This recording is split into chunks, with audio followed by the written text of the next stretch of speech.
సౌటూరు రవి అల్లూరు సమస్య మా దృష్టికి తీసుకొచ్చాడు, గ్రూప్లో పెట్టాడు. ఏంది విషయం?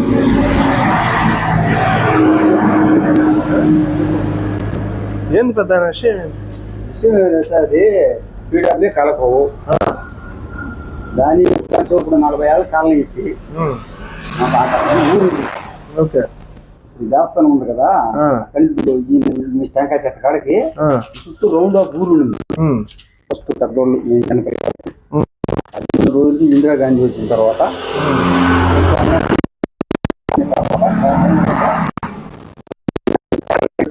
ఒక ఆయన మేస్త్రిగా ఉంది. అప్పుడు కాలనీ వచ్చింది. కాలనీ వచ్చింది ఈ పక్కన ఉండేవాళ్ళు, ఈ పక్కన ఉండేవాళ్ళు పిల్ల జల్లాలకి అనుభవం వాళ్ళకి రాసి లాట్లు ఇచ్చారు. ఇప్పుడు ఇవన్నీ మామూలుగా ఒట్టి అయిపోయి తోటలు చేసుకుంటా, ఎవరి తోటలు తోటలు చేసుకుంటా అలాగా ఉండేరు పెద్దోళ్ళు. ఈ పిల్లలు వచ్చిన తర్వాత వదిలేసారు. ఆ తోటలో ఏం వదిలేసేసి ఎవరికొరకు ఉండయి, బిట్లుగానే ఉండయి. ఎన్ని వదిలేసేసి తర్వాత కాలనీ అయిన తర్వాత కాలనీలో చూసుకుని ఉన్నాం. మాకు డ్రైనేజ్ పోయేదానికి అటు రైతులు రైలేక పానివ్వరు. రైలు పోతాయి కదా మనకి, మనం రైతులుగా రైలు పోతాయి. అడిగినప్పుడు అట్లా దంటాలు పడతా పోతా ఉంది, అట్నే వస్తా ఉంది. కానీ ఎక్కువగా ఏంటంటే ఈ కాలం పిట్టే వస్తాయి వీళ్ళు. మామూలుగా డ్రైనేజ్ కాలువలు పెట్టింది కూడా ఆ చివరి నుంచి ఇటు కాలువకే పెట్టినారు. అంటే ఏదన్నా మరీ ఎక్కువగా వర్షాలు వచ్చినప్పుడు ఏంటంటే ఈ కాలువ కూడా తగ్గొడుతుంది. తెలిసి ఒకరు ఈ కాలువలకు సంబంధించిన వాళ్ళు ఏఈలకి దాన్ని అడ్వైజ్ చేసినా మేము 10 మంది మాట్లాడేదానికి మా ఊరు మునకయ్యి మేము తగ్గొట్టాం అనే విధంగా దాన్ని తగ్గొడుతుంటాం. ఎక్కడక్కడ ఆడ ఊరికి ఆగిపోద్ది అనమాట. గల్ల పెద్ద దిగిన వర్షాలు తుఫాన్లు వచ్చినా అక్కడికి ఆగిపోతుంది. ఇటు ఉండవు, మళ్ళీ ఇటు వేరేగానే ఉంటది. ఒక ఊపు ఏడ కూడా ఇది దొరుకునే కానీ ఈ నీళ్ళు అవతల పాటు ఇది కూడా ఉప్పిపోద్ది. రోడ్డు మీద కూడా నీళ్ళు బొరుగుతుంటాయి. అలాంటప్పుడు ఏం చేస్తాం, ఆ కాలు ఒక తగ్గొట్టేస్తాం. అక్కడక్కడ నీళ్ళు పోతా ఉంటాయి. ఒక రోజుకు 2 రోజులకు తగ్గిపోతాయి. ఏమైనా నెట్టుకుంటా వస్తున్నాం దాన్ని. ఈ రోజు అక్కడ ఒక 10 ఎకరాలు రైతు ఉన్నాడు, ఊరికి ఆనుకుని అవతల సుబ్రహ్మణ్యం అని. అతను మనం ఎప్పుడు అడిగింది లేదు, మనం అతనితో మాట్లాడింది లేదు. దీని గురించి అసలు ప్రశ్న లేదు. ఈ మధ్య ఇటు కాలంలో మరి ఆయన ఏం చేసాడో ఏం చేయించాడో మనకైతే తెలియదు. మొన్న వచ్చి కళాశాల ఆయన్ని కాలంలో కళాశాలని తీసుకొచ్చి అడ్డించి దాన్ని ప్రయత్నం చేశాడు. అది కొంతమందికి ఏంటంటే ఇక్కడ ఉన్న వాళ్ళు ఏంటంటే కళాసు కదా, వాళ్ళకి మామూలుగా కట్టల మీద ఏంటంటే బైకులు పోయేదానికి ఉంటుంది కాబట్టి ఆ దారి మీదనే వాళ్ళు బాగు చేస్తుంటారు. అప్పుడప్పుడు కాలం పోవడం అంటే జీప్ పోవాలా, వీళ్ళు వస్తారు, గ్రావులు తోలుకోవాలా. నేను అనే ఉద్దేశంతో కొంత 10 అడుగులు కానీ ఇంత మీటర్ల లెక్కలో వాళ్ళకి ఉంటది. ఆ కళాసు వచ్చిన దాని వల్ల ఏమైందంటే కళాసు కదా చేసేదని మా వాళ్ళు దొంగలో ఉన్నారు. ఆయన తీసుకుంటా వెళ్ళిపోయాడు. పసుపు పోయిన తర్వాత దాన్ని ఏం చేశాడంటే మట్టి ప్రయత్నించాడు. మట్టి మీరు అక్కడికి వచ్చారా? రాలేదు చూడాలి, విషయం కనుక్కోవాలి. అక్కడికి వచ్చి మట్టి ట్రాక్టర్లో చేసి పెట్టి మట్టి ఆయన చోట్ల నుంచి మట్టి తోలి దొంక పోయాలని ప్రయత్నించారు. ఏంటంటే వీళ్ళు వాళ్ళు ఉండి ఇదేమో ఉంది మరి గమరభాగం ఉంటుంది. దీన్ని తోలితే మన ఊరికి అనివారం, ఇప్పటికే మనం నీళ్లు పోవు కదా. దీన్ని తోలి ఇంత హైట్ లో తోలిన తర్వాత మన పరిస్థితి ఏంది, మన పిల్లలు మనం ఇబ్బంది పడతాం కదా అని ఆయన మేము అనుకుని మీరు గ్రామస్తులు నిలేసాము. పోతే ఇది ఎట్టా, ఇది ప్రభుత్వం ద్వారా తోలిస్తున్నాడా లేకపోతే ఆయన సొంతంగా పెట్టుబడి పెట్టుకొని తోలుకుంటున్నారు? ఇప్పుడు దానివల్ల అతనికి ఉపయోగం ఏంటి?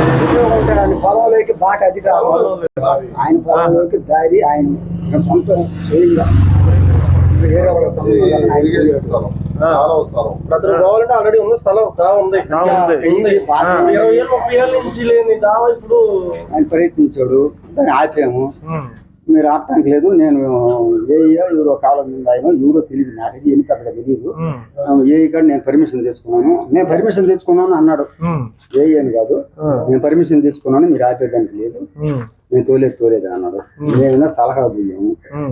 సలహా పోయి దాన్ని చేయబాకు, అది మట్టి తోలినా మేము ఇబ్బందులు పడతాం. మా పిల్లలు ఎలా నిద్రలేసి వెళ్తే నీళ్ళు ఇప్పుడు కాళ్ళలో నుంచి నీళ్ళు కానీ గుడ్డ బట్టలు పెట్టుకుని కానీ మేము కంటాలు పడుతున్నాం. మాకు చేయబాకు. అంతగా కావాలంటే ఇప్పుడు మా ముందు రోడ్డు ఉంది, ఆ రోడ్డు అయినా ఒప్పుకుంటాం మేము. ఓకే. రోడ్డు పోయి నీ కైలోకి వెళ్ళిపో, దానికి మేము అడ్జస్ట్ సీటులా చెయ్యాలి అది, అది చెయ్యం. ఎందుకంటే నీకు ఇబ్బంది, రైతుని ఇబ్బంది పెట్టకూడదనే ఉద్దేశంతో మా దారినైనా మా ఎదల మీద పొమ్మని నేను చెప్పాను. నాకు అవసరం లేదు, నేను ఇటు పోయేది అని అన్నాడు.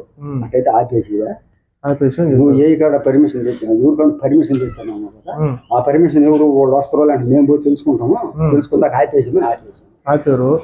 ప్లస్ ఏదన్నా ఎవరన్నా అధికారులు ఏమైనా వచ్చారండి దగ్గరికి? అధికారులు అయితే రాలా. ఈ విధంగా మీరు ఆపుతున్నారు ఏంది? ఎవరు రాలా? మీరు ఎవరన్నా సంబంధిత అధికారులు ఎవరన్నా కలిసారు ఇక్కడ? ఇక్కడ అల్లూరు మండల ఎంఆర్ఓ గారికి ఇచ్చారు. ఆయన చూసి ఏం చెప్పాడు? ఆయన రాలా. ఇచ్చి ఎన్ని రోజులు అవుతుంది?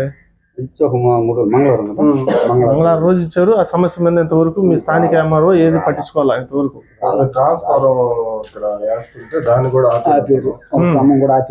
మీరే ఆపారా? ఆ బాటకల్లా ఆయన కొడుకు ఆపాడు. అంటే ఇప్పుడు ఈ పోల్స్ అన్ని వచ్చినాయి కదా సెంట్రల్ గవర్నమెంట్, మొత్తం వేసినారు పెద్ద ట్రాన్స్ఫార్మర్ పెట్టాలని అడిగారు మమ్మల్ని. ఇంకా మేము ఎక్కడ నోర్త్ సైడ్ పెట్టుకుంటే మనం ఆపుకునే దానికైనా ఉండాలి కదా మన దగ్గరగా. మేము అతను బాట అయ్యే ముందు ఒక ప్లేస్ చూసి పెట్టుకున్నాం, కాలువకి సంబంధించిన స్థలం ప్లేస్ పక్కన పెట్టి మనకు ఆపుకునే దానికి కానీ దేనికైనా ఉండదని ఆడ ప్లేస్ పెట్టేసుకున్నాం. అతను వచ్చి సత్రం చేసి అక్కడ మట్టి తోలేసాను. అంతవల్ల మేము చెప్పాం ఇదే ప్లేస్ మేము చూసుకుని ఇదే ఊరంతా అనుకోని అని చెప్పాం. కానీ అదే వాళ్ళ తరపున ఇంకొక అతను వచ్చి ఆపిచ్చేసాడు. అధికారులు ఆపారా? ఆయన వచ్చి ఎవరు ఫోన్ చేశాడు ఆపాడు. ఇప్పుడు విషయం ఏంటంటే ఇప్పుడు బాట ఆయనకు ఒక్కడికే సొంతం ఏం కాదు కదా, ఆయన ఒకటి సొంతం చాలా స్థలం. ఇప్పుడు ఆయన కరెంటు పోల్ ఆయన ఎందుకు ఆపుతున్నాడు? అది బాటాటం అవుతుందండి, కావాలని ఏపిస్తున్నారు. ఇప్పుడు వాళ్ళ తరఫున వచ్చిన అతనికి కొడుకు వరుస అవుతాడు. అతను ఏంది ఇలాంటి ఎన్ని అడ్డు పెడితే ఎట్లా దావ పడిపోయింది కదా, వీళ్ళు ఇప్పటికైనా ఇస్తారు, ఈ 2 రోజులు కోపం మీద ఉన్నారు అని లెక్కతో దాన్ని అట్లా సతాయించి పెడతాను. ఆ దావ పడకుండా ఉంటే బాగుండేదేమో. మేము ఆ మట్టి తోలిన దాకా ఊరు మొత్తానికి తెలియలే ఇంత జరుగుతుందని. అంటే తెలియలేదని కాదు, అది కూడా అబ్జెక్షన్ వస్తుంది. ఏమంటే ఇప్పుడు మీకు ఊరి మీద అంత చేస్తున్నా మీకు తెలియదని అని అడుగుతారు. కానీ మేము ఏ ఆలోచనతో వీళ్ళు ఉన్నారంటే, ఈ కళాసు వచ్చాడు కదా, ఆయనకు హక్కు ఉంది కళాసు ఇప్పుడు దారి చేసుకోవాలన్నా చేయలేదు, వాడికి ఎంతవరకు ఉందో అంతవరకు ఉంది. కానీ ఆయన ఇచ్చిన దాని వల్ల కావాలి దారి ఏమన్నా బైకులు పోతానికి వాళ్ళు జీపులు పోతానికి ఏమన్నా చేసుకుంటున్నాం. ఒక రోజు ఆపారు, వీళ్ళు గమ్ముకున్నారు. 2వ రోజు జేజీపీలు ట్రాక్టర్లో వచ్చి తోలకానికి పెట్టిన తర్వాత అప్పుడు ఆపాను. అది మాట చూస్తాం. వాటి వల్ల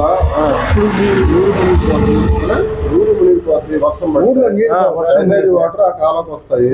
ఫస్ట్ పాయింట్ అది బాగుంది. బావి దగ్గర బట్టలు ఆ బావిలో నీళ్ళు కాలువలో పోవాలా, ఆ దాన్ని బూట్ చేశారు. ఇప్పుడు ఆ సైడ్ కాలువలు ఉన్నాయి, అన్నింటినీ బూట్ చేశారు, పాలు కొట్టేశారు. పోతే ఇల్లు ఉన్నాయి, ఇల్లు తీసేయమన్నారు. వాళ్ళే కొట్ట వేసుకున్నారు. కొట్ట వేసుకుంటే అవి కూడా తీసేయండి, మాకైతే కావాలి. మూల జరపండి, 2 మూలలు జరపండి. ఇంటి పేరు ఏం పేరా? ఇంటి పేరు పూర్తి పేరు బేగాల సుబ్రహ్మణ్యం. సుబ్రహ్మణ్యం. ఎన్ని ఎకరాల పొలం ఉంది ఆయనకి?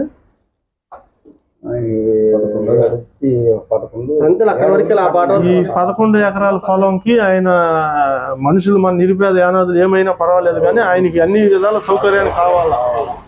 సరేనండి, చూసి మాట్లాడి చేద్దాము. ఓకే, పదం.